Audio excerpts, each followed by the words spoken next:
Hey guys, how's it going? Today we're going to be doing a installation and review video on the RCAMAVIC reverse camera. We're going to be installing it in my 1999 Toyota Hilux single cab. It's a pretty budget camera. I picked this guy up for around $69, so it should be interesting to see the performance we get out of it. Okay guys, so this is what comes in the box. So you got your wiring here. Obviously this one connects to the back of the head unit, and then you got your 12 volt and earth there, and then this runs through to the reverse camera at the back, and then just got some mounting screws here, and then the reverse camera itself with a bit more wiring, and obviously your mounting pad. Yeah.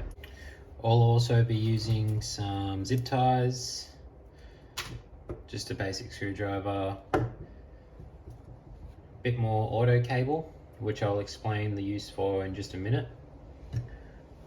I've got a little bit of cable protection, braided material stuff, and that's all I'm going to be using today. Okay guys, so what we're going to be using the auto cable for is to be running this, if you have a look here, this purple white striped cable, reverse in. So if we flip the page, come over to here, number 7, to the 12 volt power terminal of the car's rear lamp lead. So what that does is it tells the camera, well, it basically gives the camera a signal to turn on. So you actually, as you put the car in reverse, the camera display will pop up on the monitor without having to click anything. So that's definitely something you want to wire up if you can. Okay guys, apologies for the messy wiring, but this is my current setup. So we've got the camera input there, 12 volt wire coming out here, this red wire spliced into the 12 volt wire for the head unit, and then this is the earth obviously coming down to the earth just here, which is where the previous earth was for the old radio. So next thing's to run all the wiring. Oh sorry, I forgot to mention that I have spliced the cable I'm running to the rear reverse lamps. That is spliced into the reverse in cable just here, this purple one. So there's going to be 2 cables running from the back of this head unit to the back of the car. One is for the reverse lamps and one is obviously for the camera itself. So we'll get to that now. Okay guys, so the wiring to the back of the head unit is all complete. I'm going to be running the wires just behind the dash. That's the wires at the moment. I'm going to be running them underneath there, just with some zip ties, down underneath this side panel here. And then we're going to be running them underneath this, through to the back of the cab. And then there's a rubber grommet just down there. Let's go right here. Come straight through to the back of here, back of the cab, just there.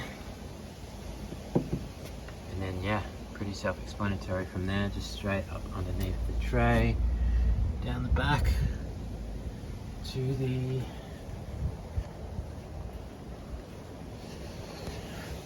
tail lights, where I'll be installing just here. And splicing the tail light wire just here somewhere, after I figure out which one it is. Okay guys, so we now have the cables running up underneath the dash, down behind the kick panel, underneath the door trim, back down behind, through the back of the cab here, and I'm running them up under here, along the support beam of the tray, up behind it, up in there.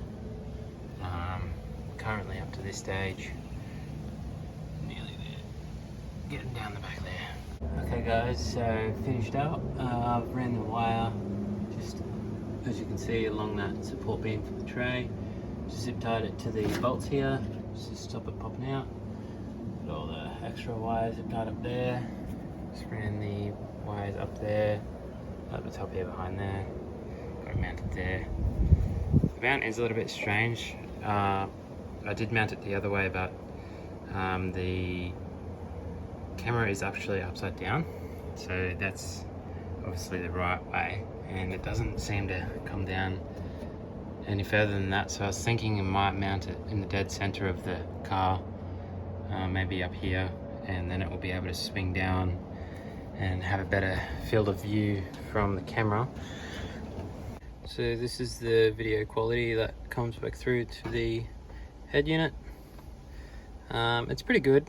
It's not too bad for a $69 reverse camera, but yeah, I like it, can't complain.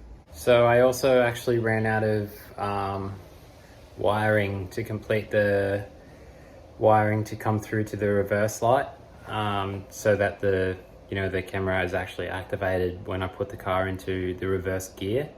4 meters wasn't enough for me, so I'm gonna have to go out and get some more.